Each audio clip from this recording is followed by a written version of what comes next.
understand I have some fans in Teaneck, New Jersey. My son-in-law, Eitan, is from Teaneck, New Jersey originally, so hello, Teaneck. So we are at the 2 dots on Peitet Amud Aleph. So we're doing a Gadata that from Rabbi Yoshua ben Levi that has to do with Mamad Har Sinai. And we're going to go a little ahead today. We'll go to the Mishnah on DAF TB. The first DAF we ran out of material before we ran out of time, so we went a little further. Give the rabbi a break tomorrow. Tomorrow we are on holiday schedule, despite what the bulletin would lead you to believe. Okay, V'amar Rabbi Yoshua ben Levi. So it's about 15 or so lines down on Peitet Amud Aleph.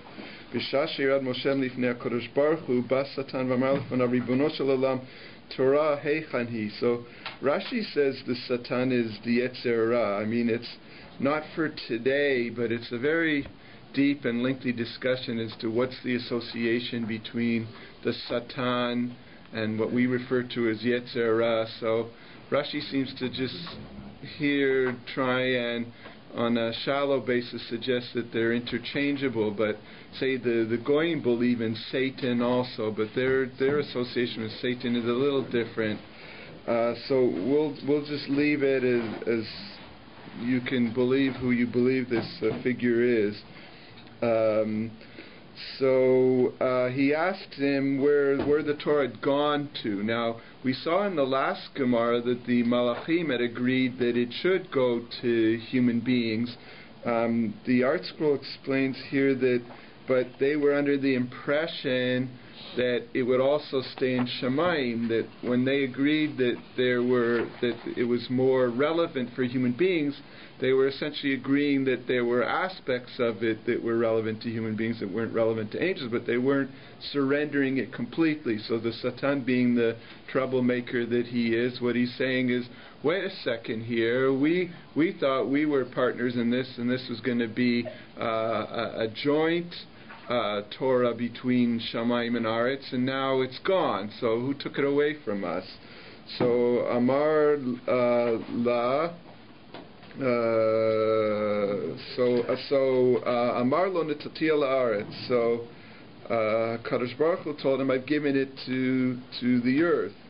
So now what's going to happen is he's going to go down, and at each level he's going to go down another level until he gets an answer, right? So halach etzel haaretz amar la torechan hi. So he asked the land where to go to. Amar lo Elokim evin darka. The Lord knows, right? We've all heard that one. So everybody's giving him an evasive answer. Halach etzel yam, he went to the sea. Amar lo eni madi, it's not here. Halach etzel tom, he went to the depths of the earth. Amar lo ein bi, I don't have it. Shneimar tehom, amar lo bi, hi v'yamo, amar eni madi. So we see the pasuk because everybody's throwing up their hands and giving them off to the next person, just like dealing with a government office, right? So ibadon v'mavet amru. So the Girsa doesn't quote, but then he went and asked the Gehenim, like the depths of hell, that be the even lower place. They said Boznenu shamanu shama. Like we've heard that it's here somewhere. There's something here, but we don't have any details. So obviously he's frustrated. He's getting the runaround, right? He's been on hold 18 times and been transferred to 17 people, and he still won't get an answer, right? So Chazar v'amar lefanav, and he's got to listen to that music, for each time, right? So Chazar v'amar lifnei HaKadosh Baruch Hu Ribono shel Olam chipashti b'chol haaretz lo mitzatia. Like I've had it. I looked, I can't find it, nobody will tell me what's going on. So Amar lo lecha etzel ben Amram. So go see Moshe Rabbeinu. So, like obviously the question, so why didn't he go there in the first place, right? Of course you know that it's after 20 phone calls you get the right person, right? But what the Rashi explains is that that Moshe Rabbeinu was the lowest of the lowest, and that his point that Kadosh Baruch Hu wanted to teach him is that the Torah can only exist with humble people. So he didn't send in to Moshe Rabbeinu in the first place because Moshe Rabbeinu was lower than all of these things. So Allah Chaitzel Moshe Amar Lo Torah Shenatan Lecha Kadosh Baruch Hu Heichani. So he said, where did the Torah go that you got? Amar Lo V'chi Ma'ani Shenatan Li Kadosh Baruch Hu Torah. Of course, any Jew will answer a question with a question. So he answers him back. You mean to say that I'm the one who got it? Of course, when you're the one who's being confronted to make the decision, you got to find some way of getting rid of this person. So Amar Lo Kadosh Baruch Hu Moshe Badayata. So Hashem confronted him and said, sorry, give this man an answer, right? You can't get rid of him just by questioning his assumption, right? So Amar Lefanav Ribono Shel Olam Chamuda Gnuza Yesh Lecha Shetam Yishtashea Ba Bechol Yom Ani Achzik Tova Latzmi. So Moshe Rabbeinu essentially was saying that how can I take ownership over this? This is your Torah that you're so excited and familiar with and proud of, and it's really yours. So how could I attribute it to me that it's mine, right? So Amar Lo Kadosh Baruch Hu Moshe Oil Miyatzta Tzmecha Tikarel Shmecha Shnemar Zichru Torah Moshe Avdi. That's the last pasuk in Tanakh in Malachi, right? So Malachi tells them, the last paragraph actually, that the bottom line is to remember the Torah of Moshe Rabbeinu. So we call it Torah Tziva Lanu Moshe, right? We associate it with him because Moshe Rabbeinu didn't want to take ownership over it. So Kadosh Baruch Hu says, because of your humility, that it will be attributed to you. Another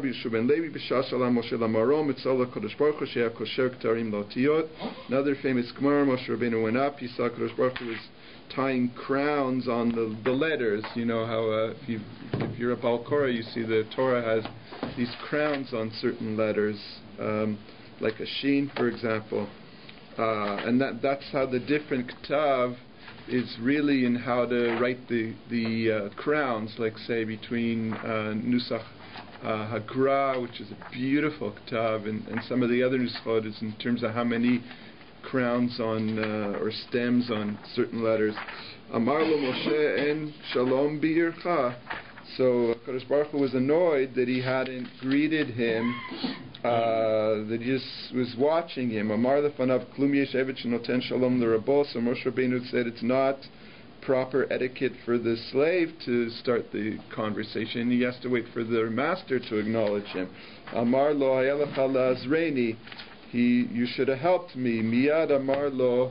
Moshe Rabbeinu said to him, V'ata Yigdal Na Koach Hashem Kasher Dibarta. The Hashem's strength is great.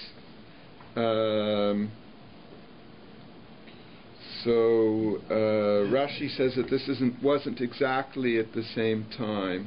So like the connection isn't entirely clear. Rabbi Yeshua ben Levi, Amar Rabbi Yeshua ben Levi, Man Ma'dichtiv. So Rashi gives us the cheshbon here. This is Rashi tells us this on Chumash. Also, Rashi explains that by the Egel HaZahav, Moshe Rabbeinu told them that he'd be down within 6 hours after 40 days, and the mistake that Bnei Yisrael made was that they understood that the day he went up, which was the day after Aseret Dibrot, the 7th of Sivan, would count as one of those 40 days. When Moshe Rabbeinu said 40 days, he meant 40 days and 40 nights, and since the night before he hadn't been up, so that first day did not count. So then his day to come back was not the 16th of Tammuz before noon, but the 17th of Tammuz before noon, and therefore by the end of the 16th they were in panic mode, as we'll see in a second, because the Satan created an environment where he's playing with their heads and started hysteria that Moshe Rabbeinu was dead. Okay, so that's the very long Rashi here. We're familiar with it from Chumash also. So, Ma'dichti vayara am ki boshesh Moshe. The word boshesh is a very unusual word. I don't know that it's used anywhere else in Tanakh. So, al tikri boshesh ela ba'ushesh, meaning that noon had come and he was not there. So The Gemara gives us the background. B'sh'a shala Moshe l'marom amar len lisel l'sof 40 yom b'tchilat shesh ani ba. He told them that after 40 days in the 6th hour I'll be back. L'sof mem yom ba satan v'yirbev ta'olam. So at the end of the 40 days, including the day he went up, but not what Moshe Rabbeinu meant, so the Satan created a situation where the world got dark, and it appeared like it's setting the stage that Moshe Rabbeinu had disappeared. Amar len Moshe Rabchen heichanu. So he now. Harold gave the daf this morning. He suggested that this wasn't a dialogue necessarily between the Satan and people directly, because who was he addressing, but rather thoughts that people were starting to have doubts in their own minds, right? So whether he was playing in their heads or whether he planted the notion to everybody to start second guessing themselves, that's what happened. So he said, so where is this guy, right? Moshe Rabbeinu. Amru lo alala marom. He went up to the heavens. Amar len ba'u shesh v'lo ishkichu alav. So now he starts playing with their heads. The time's passed. He's not coming back. They didn't pay attention to Met. Lo ishkichu alav. He's dead. He's not coming back. They didn't listen. Hiralem tmut mitato. So then he created like an image of Moshe Rabbeinu laid out for like a royal funeral. So v'hainu dekamri leila Aaron kizeh Moshe. They were pointing at it. We can see, he's not coming. Amarle, and that started the panic. Rashi had also explained that it can't be that they made a mistake just in terms of what time of the day it was, because it's clear that they didn't worship the Egel until the next morning, and by then Moshe Rabbeinu came back, right? So that it says that Aaron tried to delay them, if you remember, overnight, and then so they were out by a day, as Rashi explains. Amar le'humi Rabbanan Rav Kana Misha Mi'alach Mai Har Sinai. You heard why Har Sinai is called Har Sinai. Amar le Har Shnaso Bo Nisim Lisel. So he said it's because there were miracles there. So then he says Hach Nisai Mibayale. Then the Hebrew doesn't work. It should have been Har Nisai, not Sinai. So Ela Har Shnasa Siman Tov Lisel. It was a good sign for Israel. So then Har Simanai Mibayale, right? So the guy's obviously not going to go for the first answer. He wants a convincing answer, right? Says that name doesn't fit either. Amar le maitam lo shchichit kabed Rav Papa Ravuna bered Rav Yoshua demaini be'agadeta de Rav Chista. So he said to him, so what are you asking me for? You should have gone to the experts in Agadeta, right? Rav Chista v'Rabba bered Rav Huna d'Amri Travao. They explain my Har Sinai Har Shi Yarda Sina la'akum alav. Okay, now Rashi explains Shelo Kiblu Bo Torah. In other words, it's the mountain that reminds HaKadosh Baruch Hu to have a different attitude, let's just say, towards the other nations of the world, because they didn't accept the Torah and we did. So V'hainu de'amar Rabbi Yossi Bar Bechanina Hey Shemot Yeshlo. That actually Har Sinai had 5 names. Midbar Tzin, Shnit Stavui Salalav, called Midbar Tzin because they were commanded there. Midbar Kadesh, Shnit Kadshui Salalav, like the holy desert, because we became holy there. Midbar Ktemot, Shnit Nak Dumalav, Midbar Ktemot, because that was created before the world was given to them there. Midbar Paran, Sheparu V'Ravu Aleh, Midbar Paran, because they multiplied there. Rashi says that after Mamad Har Sinai, the first thing HaKadosh Baruch Hu told us was to go back to our wives. So they were all rewarded for having left their wives for a number of days with sons. Midbar Sinai, Shirada Sina Le'akum Alav, like we just said. Umashmo, what's its real name, is Chorev Shmo. The real true name of the place, if you had an ancient map from back then, was Chorev. Upligad Rabbi Abahu, Damar Rabbi Abahu, Har Sinai Shmo. Rabbi Abahu held that its real name was Har Sinai. V'lama nikra shmo Har Chorev. He's argued the opposite. Why is it called Har Chorev? Shiarda Churba La'akum Alav, because the eventual destruction to the rest of the world came from there because they didn't accept the Torah. Now, interesting how he suggests it here. Shiarda Churba La'akum Alav is essentially, you could suggest that what the true meaning of this is that the Goyim will self-destruct over time, because without Torah they just have a meaningless existence, right? It's all about electronic devices today and over-communication, and there's no other meaning to life other than the latest toy, right? So he's essentially just saying that because they didn't accept the Torah, they made their own lives meaningless, right? So they destroyed themselves. Okay, so back to reality now. Minayin, if we have enough time, I'll tell you an interesting story about my experience at Har Sinai. How many people managed to see that before Israel gave it back to Egypt? I'm the only one in the room. I find that hard to believe. Okay. Yeah, well, that's another story, but yeah. What's that? Yeah, that's two stories.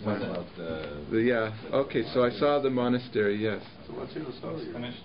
We'll get back to it. Let's finish the daf first. Minayin shekoshrin l'shon shel zorit. So we talked about this scarlet wool thread that's placed between the horns of the Sir Lazazel, and it turns white as he goes on his journey over the cliff, the fiscal cliff, right? So kashanim. So the Torah. So the Gemara points out that the pasuk doesn't make any sense, because it says, we'll see in a second. It says L'chu na v'nivachacha yomar Hashem, which we're going to darshan out in a second. So literally, we'll go and we'll argue. Hashem will say. So it's disjointed. Then he says Im yuchatachem kashanim kasheleg yalbinu. So he says, if your sins will be like wools, then they'll become white like snow. So wools is in the plural and snow is in the singular. So the pasuk doesn't flow properly. So he says kashanim ibayale. It should have been singular.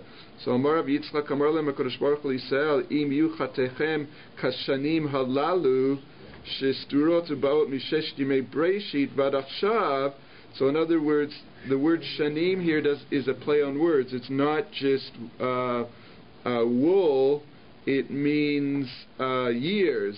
So in other words, even if it's the same sins that are repeated year after year after year after year, because after a certain Yemei Tshuva, most of us go right back to where we were beforehand, right? Unfortunately. So he said, even if it's the same old story, Kashela Gelbino, still pretend each and every year as if it's a new sin, and we'll go through the cheshbon and you'll be purified. Darash Rava Maidichdiv Lechuna v'nivachacha Yomar Hashem. So like this, he learns like this: Lechuna bo nabi baile. So why would he say lechu? Like, go away from me and we'll argue. It should have been come to me and we'll discuss or argue, right? So Yomar Hashem. And why is Lechu isn't in the present and Yomar is in the future? So the pasuk doesn't make sense again.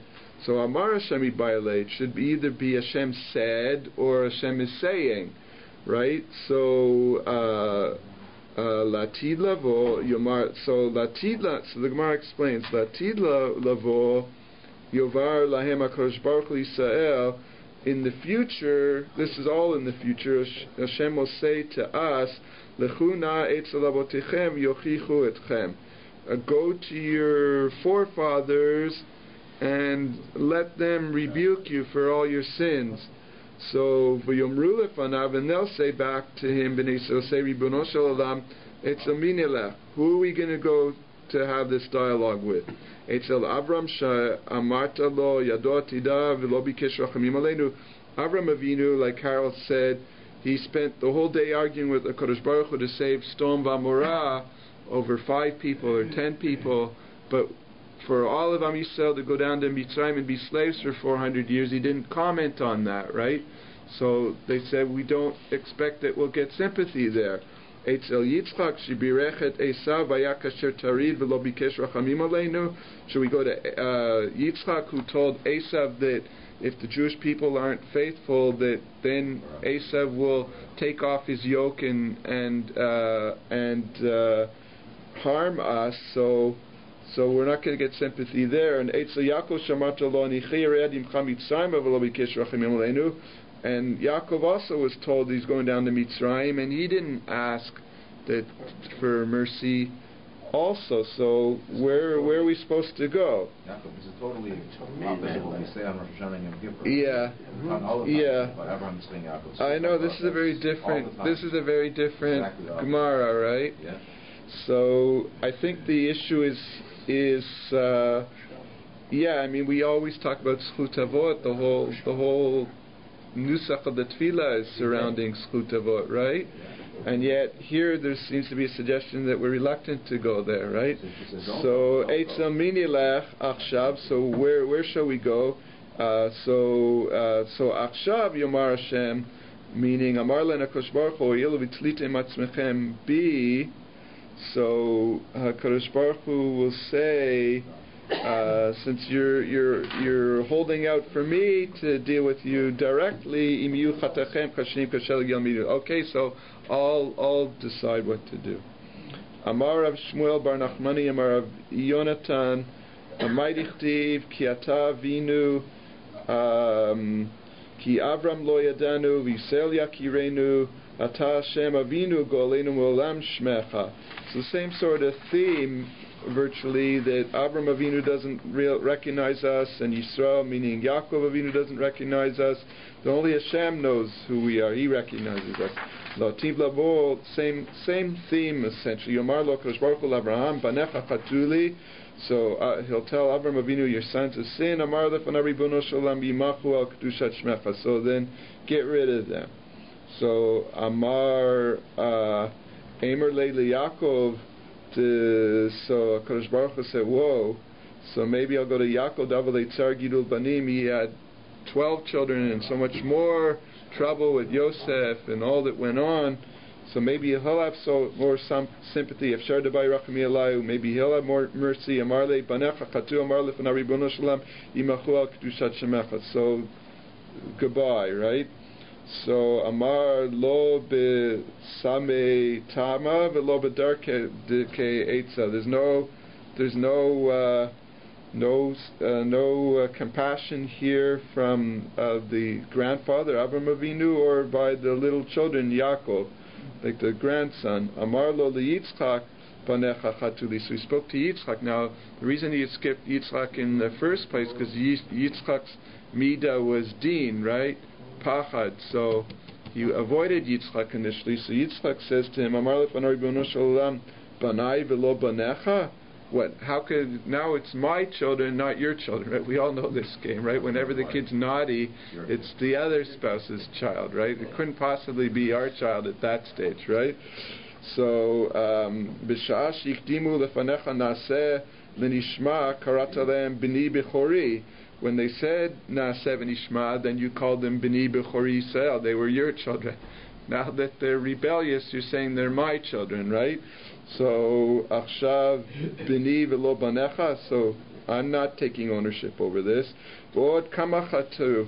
What real sins did they do here? So he goes through a cheshbon. So I didn't realize that Yitzchak Avinu was an accountant, but he must have been, right? So he goes like this, or a yeke, we'll see in a second. Kama shnotav shel adam shvim shana. How long to make both? Okay, well that may or may not be a good combination. So he said to him, how many years does a person live? 70 years. Shivim shana. Dal esrin.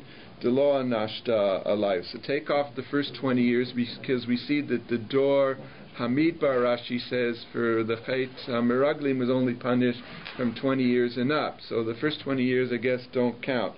Pashlu Chamishin, so that leaves a person 50 years. Dal Kafei de Leiluta, so people are asleep for half of their lives. At least some people are. So that leaves only 25 years, right? Pashulu Cafe Dal Tartisre Upalga Ditslui Mechal Udebeta Kise, and take off 12.5 years for davening and eating and dealing with bodily functions. So now you're only down to half the time. We haven't even taken off where you're at work and you don't have any time to do anything bad, right? So Pashulu Tartisre Upalga. So that only leaves 12.5 years. So Imata Sovel et Kula Mutav. So then you could probably absorb that. Vim Lav Palga Lai Upalga Lecha. And if not, we'll split the difference and I'll take 6.25 years of sins and you take 6.25. Vim Totzelamar Kula Malai. And if I'm going to take them all, Hai Krivi Nafshi Kamach. I was willing to sacrifice myself for you. So Patchu Vamru. So then everybody said, the Jewish people said, Ki ata Avinu. So they accepted Yitzchak Avinu's defense here. Amar lem Yitzchak ad shatem mikalsim li kalsu LaKadosh Baruch Hu. Don't praise me, praise HaKadosh Baruch Hu. Umach v'lehu Yitzchak HaKadosh Baruch Hu beinayu. And Yitzchak indicated the Kadosh Baruch Hu before their eyes. Miyad nasu einaim lamarom. They looked up. Omrim Ata Hashem Avinu Golenu Olam Shmecha. So then they said, "Das pasuk, Hashem is the true Redeemer." Amar Rabbi Chia bar Abba Amar Rabbi Yochanan Ra'uya Yaakov Avinu leired leMitzrayim b'shal shalot shel barzel. Yaakov Avinu should have gone down as a prisoner. Ela sheschuto gamar lo garma lo, that he went down in honor rather than as a prisoner. Dichtiv bechevle adam esamchem bavotot ahava. Hashem gave him like reins of, or bindings of love. V'yeh lahem ki mirimei ol al lechayehem ve'at elav ochil. The pasuk says, I'd extend the strength to them to bear the intense labor. In other words, Hashem prepared him for this. So my two stories about Har Sinai, assuming that that's the real place, okay? Two things I remember. It was the hottest place in the world I've ever been to. It was well over 50 degrees that day that I was there. And you know, in all the cartoons they show like shimmering heat in the desert and stuff like that. I never really seen that phenomena, but there was no reality to anything. You stepped on the ground and it was like being in a shimmering wave of air. The air was so hot and it had nowhere to go that it was just moving. So like you just couldn't see anything. Everything was like blurry and moving all at the same time. You couldn't tell where anything was.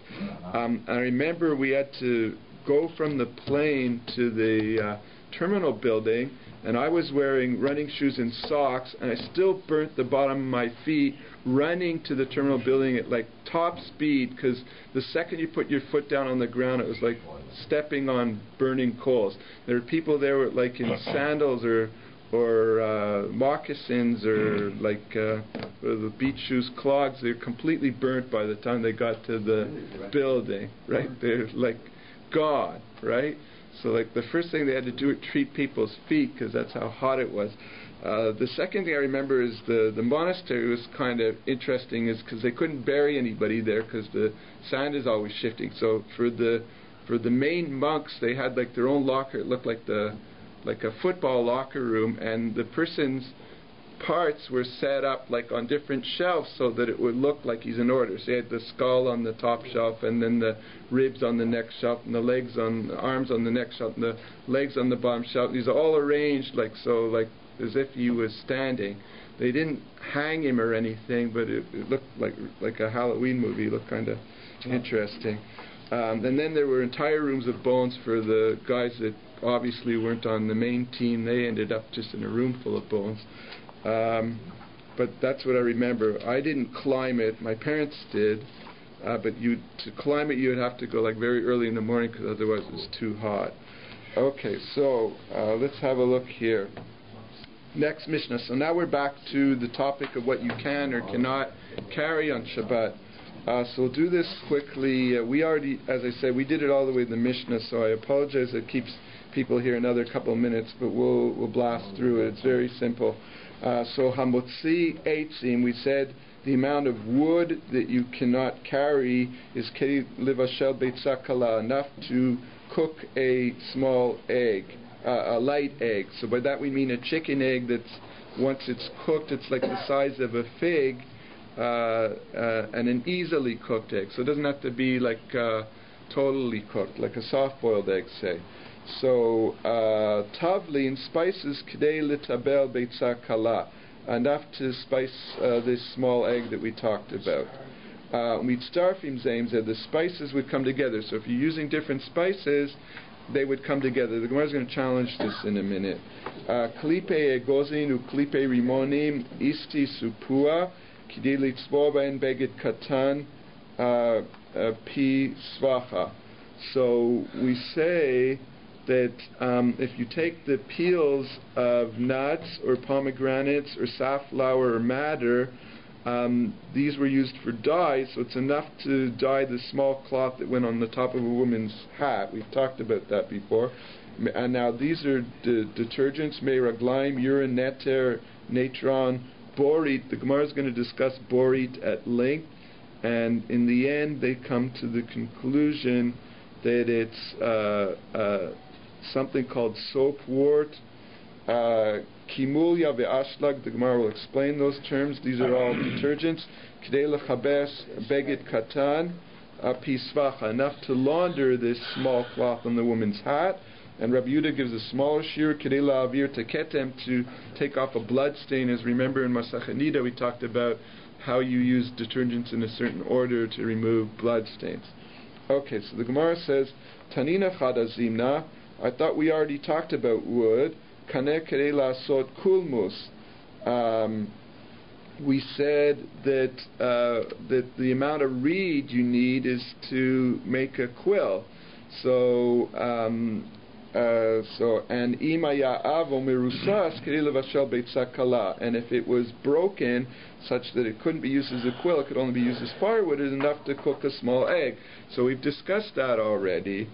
So shebebeitzim trufa netuna be'alfa. So you take a light egg of eggs, meaning a chicken egg, and then it would be like scrambled and put in a pot. So ma'udetema, no. So the Gemara answers, I had to tell you both, because hatamud lo chazilemide, because there you would say by this reed, since it can't be used as a quill, it doesn't have any other purpose, so then you need enough to cook an egg. Aval eitzim de chazu lekacha da klida, but a piece of firewood which you could use as like the tooth of a key, like for a lock.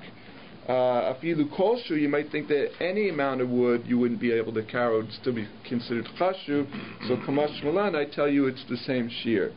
Now tavlin k'dei letabel beitza kala, we said a spice to spice this light egg. Uramini, I ask you, tavlin, when we talk about spices, this is by making something non-kosher. So we said, so what's considered significant by a spice, that if you mixed it up, an unkosher spice with a kosher food, or unkosher in the sense, because aren't really unkosher spices you can't eat, unkosher in the sense that it might be kilayim, for example, or truma, right? That it would be something that can't go into your food. So we said, Shnayim v'gimel shemot mimin echad, it could be two or three things of the same name, same kind, meaning, for example, black pepper, white pepper, long pepper, but it's still a pepper. Or mishlosha minin, or it could be of three kinds, so three different spices. Some of the girsa v'shem echad, so three spices with the same name, but they're not the same. Like, say, for example, garden karpas, river karpas, meadow karpas. So they all have the name karpas, but they're not of the same substance, right? So asurin, all of those things are forbidden. Umitzarfim zeim zeh. They come and they would combine to create a shiur, like to impart a taste and to ruin the food. But Chizkiya said, "B'minei mitika shanu hoil v'ruin limatek kdera." So we say that this is only with flavorings because that could combine to impart a taste, because they give a flavor to the pot of food. So taima dechazu limatek taktera halav hachi lo. So it's only because they can combine to flavor the pot. But if they don't combine to prohibit the food, then if this combination isn't a good one in terms of cooking, so then we don't consider them to be combined. But yet we seem to be suggesting that spices can come together whether they combine or whether they don't combine. We consider them a combination, whether it's a good, positive combination or a negative combination. So he answers him back, Hachanami chazu limatek. We're talking about here the same concept, that it would be flavorable, and they come together positively. Okay, so we said klipe egozim, klipe rimonim, sti supua kere litzboa begid katan. We said that these dyes are enough to dye the piece of fabric that goes on a woman's hat. So what the Gemara said, now we had this question before, the last time we talked about this, when we talked about dyes, Urmini amotzei samanim shruim kidei litzboa ben dugma le'ira. So we said if somebody took dyes that were soaking, the shear carrying them would be enough to cover the swath of fabric that's on the weaver's bobbin. Okay, don't ask me to explain how a loom works, but there would be a tiny little patch that covered the hole where the threads are coming through, that's called a weaver's bobbin, and you would create a tiny swatch there so the person could see what the color would look like. So that's a very tiny shiur. So we give the same answer we gave there.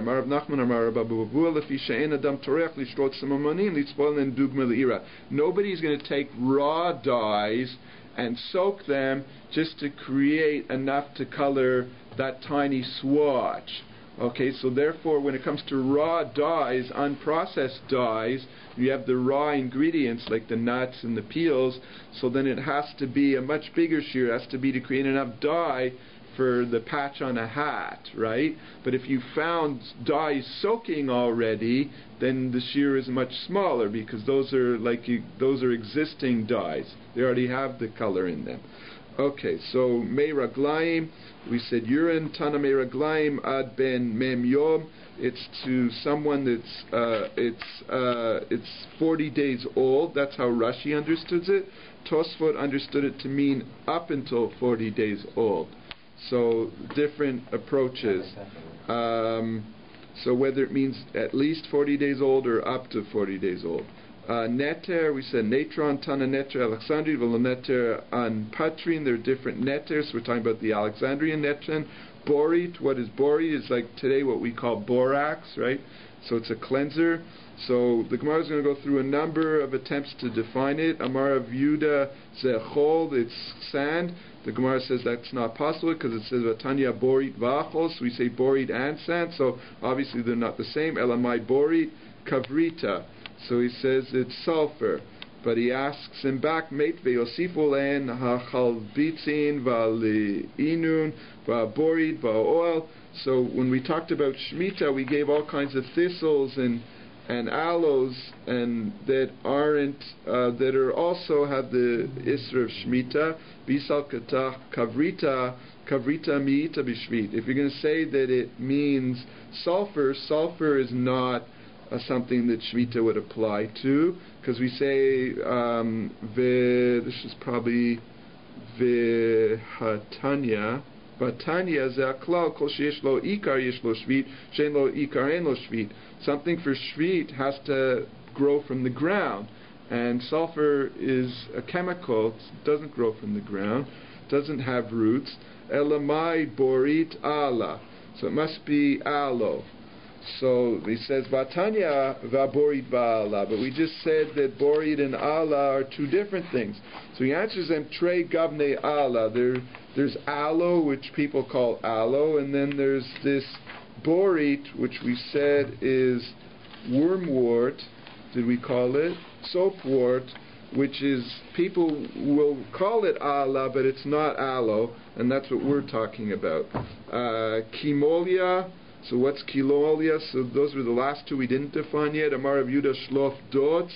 It's something called Shlof Dots. Shlof, like take off dots, take off dots. It's some sort of detergent. Rashi says it's a detergent, but he doesn't know what it is. Ashlag, so what is ashlag?